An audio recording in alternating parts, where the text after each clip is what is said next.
Hi hi. അപ്പം ഞാൻ തീർത്തും എനിക്ക് വ്യക്തിപരമായിട്ടുള്ള ഒരു കാര്യത്തിനെ കുറിച്ചാണ് സംസാരിക്കാൻ പോകുന്നത്. വ്യക്തിപരമായിട്ടുള്ള ഒരു അഭിപ്രായത്തിനെ കുറിച്ചാണ് സംസാരിക്കാൻ പോകുന്നത്. അപ്പോൾ 1-ാം ക്ലാസ് മുതൽ 12-ാം ക്ലാസ് വരെ കലോത്സവത്തിൽ പങ്കെടുത്ത ഒരു മത്സരാർത്ഥി എന്നുള്ള നിലയിൽ എനിക്ക് വ്യക്തമായി അറിയുന്ന ഒരു കാര്യമാണ്, കള്ളക്കളികൾ കലോത്സവത്തിന് അന്നും ഇന്നും പുത്തരിയല്ല. അതിപ്പോൾ എല്ലാ വർഷവും കലോത്സവം നടക്കുന്ന സമയത്തും നമ്മൾ കാണുന്നതാണ്, ഇപ്പോഴും എല്ലാ വർഷത്തിന്റെ ഇടയിൽ നമ്മൾ കണ്ടുവരുന്നതാണ്. പക്ഷെങ്കിൽ ഞാൻ 10 വർഷത്തോളം പഠിച്ച് ഏഷ്യയിലെ ഏറ്റവും വലിയ സബ് ജില്ലയായ ഞാൻ 10 വർഷത്തോളം പെർഫോം ചെയ്ത് എന്നെ ഞാനാക്കി മാറ്റിയൊരു സബ് ജില്ലയിൽ ഞാൻ ഒരുപാട് റെസ്പെക്ട് ചെയ്യണ, ഒരുപാട് എന്നെ പഠിപ്പിച്ച ടീച്ചേഴ്സ്, ഞാൻ വളരെയധികം ബഹുമാനിക്കുന്ന ടീച്ചേഴ്സും സ്റ്റുഡൻസും സ്റ്റാഫും ഉള്ള ഒരു സബ് ജില്ലയിൽ ഞാൻ എക്സ്പെക്ട് ചെയ്യാത്തൊരു സംഭവം ഇന്ന് സംഭവിച്ചു. അപ്പൊ അതിന് കുറച്ച് അനേകം ആൾക്കാർ, അതിന് ഒരുപാട് അവാർഡിന് അർഹരായിരിക്കുന്ന ആൾക്കാരുണ്ട്. അപ്പൊ അവരെ കുറിച്ചാണ് ഞാൻ സംസാരിക്കാൻ പോണത്. അവർ ചെയ്ത കാര്യങ്ങളെ കുറിച്ചാണ് സംസാരിക്കാൻ പോണത്. തെറ്റാണോ ശരിയാണോ എന്നുള്ളത് ഞാൻ പറയണ ബാക്കി കാര്യങ്ങൾ നോക്കിയിട്ട് അതനുസരിച്ച് തീരുമാനം എടുക്കുക. അപ്പൊ ഞാൻ കാര്യങ്ങൾ എന്താണെന്നുള്ളത് അടുത്ത സ്റ്റോറിയിൽ പറഞ്ഞുതരാം. അപ്പൊ നിലമ്പൂർ സബ് ജില്ലാ കലോത്സവത്തിന്റെ പ്രചരണാത്വത്തിന്റെ ഭാഗമായിട്ട് ഒരു റീൽസ് കോൺടെസ്റ്റ് മീഡിയ കമ്മിറ്റി, കലോത്സവ മീഡിയ കമ്മിറ്റി സംഘടിപ്പിച്ചിരുന്നു. അതിൽ വ്യക്തമായ മാനദണ്ഡങ്ങളുണ്ട്, അതിന്റെ സംഭവങ്ങളുണ്ട്. ഏറ്റവും കൂടുതൽ വ്യൂസ് വേണം, ലൈക്ക് വേണം, കമന്റ് വേണം, മികച്ച വീഡിയോ ആവണം, ഇങ്ങനെ ഒരു 4-5, പിന്നെ കലോത്സവത്തിന്റെ തീം വേണം, ലോഗോ വേണം, 6-5 മാനദണ്ഡങ്ങളുണ്ട്. അപ്പം ഇത് പാലിച്ചിട്ട് ഇപ്പച്ചിന്റെ സ്കൂളിൽ LP UP കുട്ടികളാണ്, അവർക്ക് ഇൻസ്റ്റാഗ്രാമോ സംഭവങ്ങളൊന്നുമില്ല. അവരൊരു വീഡിയോ പുറത്തിറക്കി. അപ്പൊ അവസാന ദിവസം വരെ നമ്മൾ ആരും കൂടണില്ല, കാരണം നമ്മൾ അത്ര സീരിയസ് ആയിട്ട് ഇത് എടുക്കണില്ല. പക്ഷെങ്കിൽ കൂടെ മത്സരിച്ച ആൾക്കാർ ഫേക്ക് വ്യൂസ് കയറ്റിയിട്ട് ഈ പാവങ്ങളെ സ്കൂളിൽ ഇപ്പാന്റെയും സ്കൂളിലത്തെ ചെറിയ കുട്ടികളും ഉമ്മമാരും ഇവരൊക്കെ ഷെയർ ചെയ്ത് കിട്ടിയ വ്യൂസിന്റെ മുകളിൽ വ്യൂസ് കൊണ്ടുപോയി തുടങ്ങി. ഫേക്ക് വ്യൂസും സാധനങ്ങളും കയറ്റിയിട്ട് ഒറ്റ ദിവസം കൊണ്ട് 100K 500K 800K 1.5 മില്യണിക്ക് പോണ വീഡിയോസ് വരൽ തുടങ്ങി. അപ്പോഴാണ് ഞാനും ബാസിലും നമ്മളെല്ലാവരും ഇനിഷ്യേറ്റീവ് എടുത്തിട്ട് ഈ ചെറിയ കുട്ടികളെ വീഡിയോ ഞങ്ങൾ ഹെൽപ്പ് ചെയ്ത് ഞങ്ങളെല്ലാവരും നല്ലൊരു കുഴപ്പമില്ലാത്ത 21 ലക്ഷം ആൾക്കാരിലേക്ക് ആ കണ്ടന്റ് ഞങ്ങൾ എത്തിച്ചു കൊടുത്തു ഒരു ദിവസം മുന്നേ. അപ്പൊ അങ്ങനെ സ്വാഭാവികമായും കള്ളക്കളി കളിച്ച്, അതായത് ഫേക്ക് വ്യൂസ് എല്ലാം അടിച്ചു കയറ്റി നിൽക്കണ സ്കൂളുകാരെല്ലാവരും ഇടയ്ക്ക് ഈ പാവം LP UP സ്കൂൾ കുട്ടികളെ വീഡിയോ ഞങ്ങളെല്ലാവരും സഹകരിച്ച് സഹായിച്ച് നല്ല വ്യൂസിലെത്തി ഒരു ജയിക്കുന്ന ഒരു പൊസിഷനിലെത്തി. അപ്പൊ 1-ാം സ്ഥാനക്കാർക്ക് 5000 രൂപ ഉണ്ട്. അത് പോട്ടെ, പൈസ അല്ല ഇവിടെ പ്രശ്നം. അപ്പൊ ഇവർ 1-ാം സ്ഥാനത്തിൽ എത്തി നിൽക്കുമ്പോൾ ഒന്നാമത് ഈ മീഡിയ കമ്മിറ്റി മത്സരത്തിന്റെ വിധി നിർണ്ണയിക്കുന്ന ഡേറ്റ് 2 പ്രാവശ്യം മാറ്റി. ആദ്യത്തെ ദിവസം മാറ്റി, 2-ാമത്തെ ദിവസം മാറ്റി. അതായത് ബാക്കിയുള്ളവർക്ക് മാക്സിമം ടൈം കൊടുക്കുകയാണ്. അതായത് ഫേക്ക് വ്യൂസ് ഉണ്ടെങ്കിൽ കുറച്ചും കൂടി കൊണ്ടുപോകാം, അത് കൊടുത്തിട്ട് വേണം മറ്റുള്ള തോൽപ്പിക്കാൻ എന്നുള്ള കളിയാണ് ഫസ്റ്റ് മുതൽ കളിക്കുന്നത്. 2 ദിവസം ടൈം കിട്ടിയിട്ടും വേണ്ടപ്പെട്ട ഫേക്ക് വ്യൂസ് ഒന്നും ഒറിജിനൽ വ്യൂസിനെ തോൽപ്പിക്കാൻ പറ്റിയില്ല. അങ്ങനെ ഇത് മാനദണ്ഡങ്ങളിൽ 5-6 മാനദണ്ഡങ്ങളിൽ 5-ഉം അല്ലെങ്കിൽ 5-ൽ 4-ഉം പാലിച്ച് ഫസ്റ്റ് ആയിട്ട് ഈ LP UP കുട്ടികളെ റീലെത്തി നിൽക്കുന്ന സമയത്ത് ഇവര് എടുത്ത തീരുമാനമാണ് ഏറ്റവും വലിയ കോമഡി. അതായത് മാനദണ്ഡങ്ങൾ കറക്റ്റ് ഇതിന് കേട്ടോ. ഇതിന്റെ മാനദണ്ഡങ്ങളെ അടുത്ത സ്റ്റോറിയിൽ ഷെയർ ചെയ്തത് എന്താണെന്നിട്ട് അത് വായിച്ചു നോക്കിയിട്ട് നിങ്ങളൊന്ന് പറയും, ഞാൻ കറക്റ്റ് പറഞ്ഞുതരാം.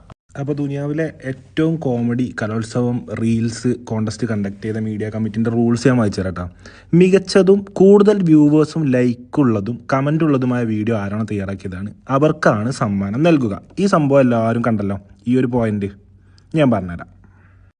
അപ്പോൾ ഈ മാനദണ്ഡങ്ങളിൽ 5-ൽ 4-ഉം കൃത്യമായി പാലിച്ച് എല്ലാത്തിനും എടുത്തുകൂടി, അതായത് ആ വീഡിയോന്റെ പൊസിഷൻ കൂടി ബാക്കിയുള്ള വീഡിയോസ് എത്തിയിട്ടില്ല, അവിടം വരെ എത്താത്ത വീഡിയോസിനെ വരെ ഇവർ കൂട്ടു നിർത്തിയിട്ട് ഇപ്പൊ എന്താ ചെയ്തിരിക്കുന്നത് വെച്ചാല് കള്ള വ്യൂസ് കയറ്റിയവനക്കും ജയിച്ചവനക്കും, അതായത് കഷ്ടപ്പെട്ട് ഇതിന്റെ ബാക്കിൽ പ്രവർത്തിച്ച സ്കൂളുകാർക്ക്, അതുപോലെ അവരുടെ പാരന്റ്സിന്, അവരുടെ കുട്ടികള്, ഇവർക്കും ഒരു സമ്മാനം. ഇങ്ങനെ കണ്ട ചൈനക്കാർക്ക് പൈസ കൊടുത്തിട്ട് വ്യൂസ് കുത്തി കയറ്റിയ സ്കൂളുകാർക്കും ഒരു സമ്മാനം. അതായത് ഇപ്പൊ ഒരു ഒളിമ്പിക്സ് ഓട്ട മത്സരത്തില് ഉത്തേജകം അടിച്ചിട്ട് ഒരു അത്ലറ്റ് റൺ ചെയ്യാണ്, റൺ ചെയ്തുകാണ്ട് ഓനെ പുറത്താക്കി. എന്നാ ഉസൈൻ ബോൾട്ട് പോയി ഗോൾഡ് മെഡൽ അടിച്ചു. അപ്പൊ ഒളിമ്പിക്സ് കമ്മിറ്റി ഇങ്ങനെ വന്നിട്ട് പറയാണ്, ഉസൈൻ ബോൾട്ട് ഗോൾഡ് മെഡൽ അടിച്ചതൊക്കെ ശരിയാണ്, പക്ഷെങ്കിൽ ഉത്തേജകം അടിച്ചവനും കൂടി ഗോൾഡ് മെഡൽ ഒന്ന് ഷെയർ ചെയ്യണം, നിങ്ങളൊന്ന് കൂടി എടുക്കണം. അതാണ് ഇപ്പം ഈ നിലമ്പൂർ കലോത്സവത്തിലെ മീഡിയ കമ്മിറ്റി ചെയ്തിരിക്കുന്നത്. സിമ്പിളായിട്ട് പറഞ്ഞാല്, അല്ലെങ്കിൽ ഇനി തെറ്റുണ്ടെന്ന് തോന്നണോന്നോളി പറഞ്ഞോളി. ഇനി ഇതിന്റെ വിധി പ്രഖ്യാപന വീഡിയോ ഉണ്ട്. അപ്പൊ എന്താ പറയുക, ഒരു കുട്ടി എന്നുള്ള നിലയിൽ കുട്ടികൾക്ക് ഇതിലൊന്നും പറയാൻ പറ്റില്ല. കാരണം ഞാൻ എന്റെ ചെറുപ്പകാലത്തിൽ കലോത്സവത്തിന്റെ സമയത്തിൽ ജഡ്ജസ് പല തവണ നമുക്ക് പണിയുന്നു. കുറെ ജഡ്ജസ് ഉണ്ട്, അതായത് ഇങ്ങനെ എത്ര നന്നായി പാടിയാലും ഇനി തെറ്റിച്ച് പാടിയതിന് ഫസ്റ്റ് കൊടുക്കുക, എന്നിട്ട് നല്ല രീതിക്ക് പാടി, അതായത് പാടുന്നതിന്റെ ഇടയിൽ ഒന്ന് വെള്ളം ഇറക്കി പാടണവന് ഫസ്റ്റ് കിട്ടും ചെയ്യും. വെള്ളം നിറക്കാതെ നമ്മൾ പാടി കറക്റ്റ് പാടി വെച്ചിട്ടുണ്ടെങ്കിൽ അതിന് ഫസ്റ്റ് തരൂല്ല. അങ്ങനത്തെ സംഭവങ്ങൾ അടക്കം, അങ്ങനത്തെ ഒന്നൊന്നല്ല, എത്രയോ ഇപ്പൊ തന്നെ ഇപ്പൊ ഞാൻ പറയണ്ടല്ലോ, നിങ്ങൾ എല്ലാവരും റീൽസിൽ കാണുന്നുണ്ടാവും എല്ലാ സംഭവങ്ങളും. അപ്പൊ ഇതൊന്നും ആ കുട്ടികളെ പ്രായത്തിൽ ആരും റിയാക്ട് ചെയ്യൂല. കാരണം ഓൾക്ക് റിയാക്ട് ചെയ്തിട്ട് അതുപോലെ പറയും അപ്പീലിന് പോയിക്കോളി അവിടെ പോയിട്ടും കാര്യമൊന്നുമില്ല. എന്നിട്ട് അവിടെ പോയി അവിടെ ഇതേപോലത്തെ കുറച്ച് ആൾക്കാർ കൊനെ അറിയാണ്, ഇതാണ് ഇതിന്റെ ബാക്കിൽ ഉണ്ടാവുക. അപ്പം എനിക്ക് പറയാനുള്ളത്, ഇപ്പോ ഞാനിത് പറഞ്ഞിട്ടില്ല എന്നുണ്ടെങ്കിലുണ്ടല്ലോ ഈ പാവ ഉമ്മമാര് ഇവൽക്കൊന്നും പറയാൻ ആരുമില്ല ഇവലൊക്കെ ഇത് രാപ്പകലില്ലാതെ ഷെയർ ചെയ്ത് ഇവലെ കുടുംബക്കാർക്ക് അയച്ചോടുത്ത് കൂട്ടക്കാർക്ക് അയച്ചോടുത്ത് വാട്സ്ആപ്പ് സ്റ്റാറ്റസും ഫേസ്ബുക്ക് ഇട്ടിട്ടാണ് ഈ വ്യൂസ് ഉണ്ടാക്കിയിരുന്നത്. അപ്പം എന്നിട്ട് അത് തള്ളി കൊടുത്തിട്ട് ബാക്കിയുള്ള കള്ളന്മാർക്ക് 500 ഒരു കളന് 500 രണ്ടാമത്തെ കളന് 500 എന്നിട്ട് ഇത് ഇങ്ങനെ വീതിച്ച് കള്ളന്മാർക്ക് കഞ്ഞി വെച്ച് ഇങ്ങനെ കൊടുക്കുകയാണ് ഇപ്പൊ ചെയ്യുന്നത്. ഉണ്ടാക്കിയിരുന്നു. അവരുടെ ഒരു ജഡ്ജിങ് വിധി അനുസരിച്ച് എല്ലാം നല്ല നല്ല വീഡിയോസ് ആയതുകൊണ്ട് എല്ലാവരെയും വിജയികളായി നമ്മളിവിടെ പ്രഖ്യാപിക്കുകയാണ്. പങ്കെടുത്ത 10 ടീമിനും തുല്യമായി സമ്മാനം പങ്കെടുക്കുകയാണ്. അവർക്കുള്ള മൊമെന്റോ നാളെ കലോത്സവത്തിന്റെ സമാപന ദിവസം വേദിയിൽ വെച്ച് വിശിഷ്ട വ്യക്തികളുടെ സാന്നിധ്യത്തിൽ കൈമാറും.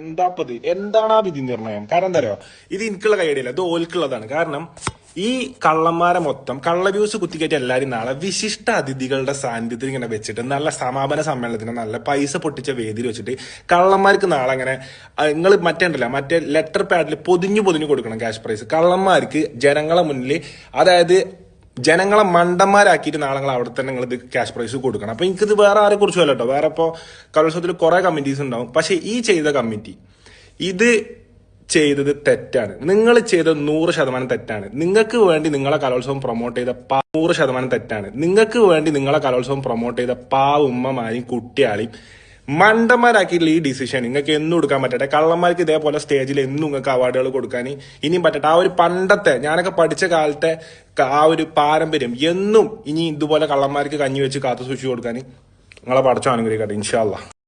അപ്പൊ ഈ ഒരു കോൺടെസ്റ്റിന്റെ പ്രശ്നങ്ങൾ മാറ്റി നിർത്തി പറയുകയാണെങ്കിൽ എന്റെ ഫേവറേറ്റ് ആയിട്ടുള്ള സബ് ജില്ലയാണ് നിലമ്പൂര്. കാരണം ഞാൻ പഠിച്ചു വളർന്ന സ്ഥലമാണ്. ഒരുപാട് ടീച്ചേഴ്സായിട്ട് എനിക്ക് ബന്ധമുണ്ട്. അതുപോലെ തന്നെ ഞാൻ വർഷങ്ങളായിട്ട് നല്ല രീതിയിൽ ഫുഡ് വെച്ച് പോരുന്ന കമ്മിറ്റികളെ കാണുന്നുണ്ട്.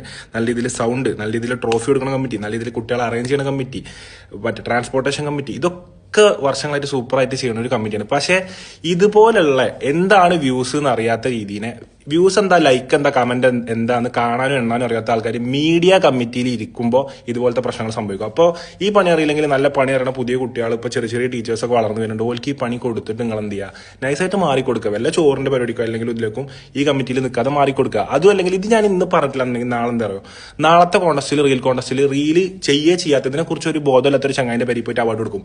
മോനെ നിനക്കാണ് റീൽസ് ആണ്. അപ്പോൾ റീൽസ് അവാർഡോ അയ്യോ. കാരണം പങ്കെടുക്കാത്ത ആൾക്കാർക്ക് കിട്ടിയാൽ ഇത് ചെയ്യാത്ത ആൾക്കാർക്ക് ഒരു അടുത്ത കൊല്ലം കിട്ടും. അത് കിട്ടാതെക്കാനാണ് നമ്മൾ സംസാരിച്ചത്. അപ്പൊ എന്തായാലും ഉഷാറാവട്ടെ എല്ലാ കാര്യങ്ങളും. ക്യാഷ് പ്രൈസ് സ്പോൺസർ ചെയ്തിട്ടുള്ളത് തേക്കിന്റെ നാട് പേജായിരുന്നു. ക്യാഷ് പ്രൈസ് അവർക്ക് നമസ്കാരം. നിലമ്പൂർ സബ് ജില്ലാ കലോത്സവത്തിന്റെ ഭാഗമായി മീഡിയ ആൻഡ് പബ്ലിസിറ്റി കമ്മിറ്റി ഒരു റീൽസ് മത്സരം സംഘടിപ്പിച്ചിട്ടുണ്ടായിരുന്നു.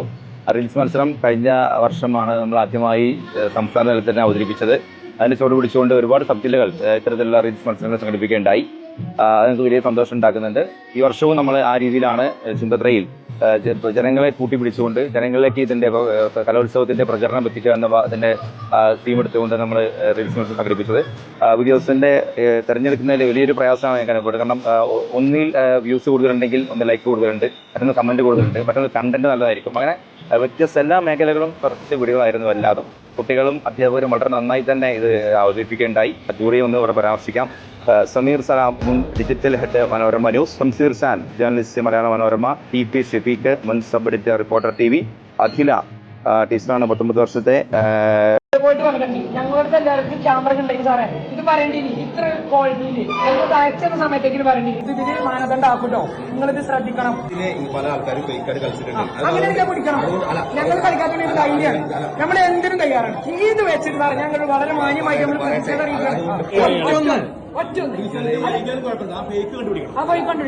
അലമ്പാക്കാനെ വരണമെങ്കിൽ നമ്മളും അത്രയുള്ള അലമ്പാക്കും നിങ്ങളും കണ്ടു. ഞാൻ വളരെ മാന്യമായിട്ട് നമ്മൾ കാര്യം സാറ് കണ്ണാറില്ല.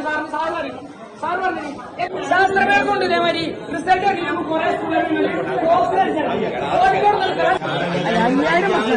പക്ഷെ ഫസ്റ്റ് കാരണം ഈ മാനദണ്ഡങ്ങളൊക്കെ പാലിച്ചിട്ടുണ്ടെങ്കിൽ എന്ത് പ്രശ്നം ഞങ്ങളിലെ പ്രശ്നം എനിക്ക് പറഞ്ഞു. ഞങ്ങളിപ്പോ ഈ വർത്താനം കിട്ടി ഇപ്പൊ ഹൈക്കോടതി പോകണമെങ്കിൽ നമ്മൾ